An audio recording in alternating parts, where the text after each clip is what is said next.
Что касается религии, лозунг один. Каждый найдет свою дорогу к своему храму. Недавно мечеть открыли.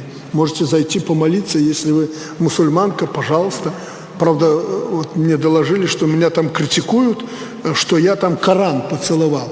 Мы с Реджепом Эрдоганом были на открытии этой мечети. Ему подарили Коран. Он так, я первый раз видел, что так он так поцеловал его. И мне такой же Коран. И что я должен был сделать? Я тоже повторил этот жест. Тут меня уже кто-то там критикует. Наверное, думаю, что меня перекрестили уже. Да нет, меня никто не перекрестил, но я президент. У меня в стране живут немало тысяч мусульман. И я для них тоже президент. И они никогда никаких проблем нам не создавали.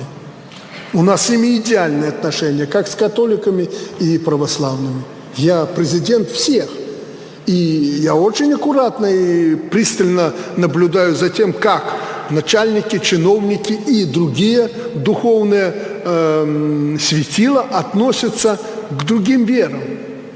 К людям, которые не придерживаются православия. Как они к католикам относятся, православные, католики к православным, к мусульманам и так далее. Я очень тщательно за этим наблюдаю. И уполномоченный по делам религии у нас есть такой, назначаемый президентом, такой взрослый человек, понимающий это, мудрый человек.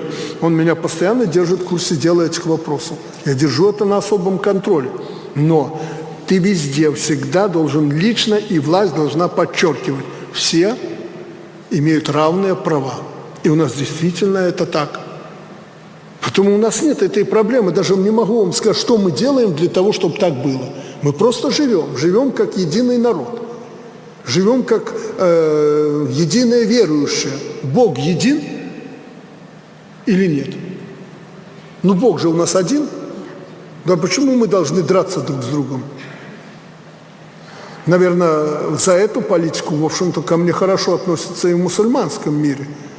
Я могу поехать в любую страну мусульманскую, а знаете, у них радио хорошо работает. Они меня там встречают, зная мою политику и мои подходы к этому. И Эрдоган об этом сказал, что нет такой в мире больше страны, как Беларусь, где бы вот так решался этот вопрос. А потом мне сказал, и в Турции тоже не так, как Беларусь. Это дорогого стоит.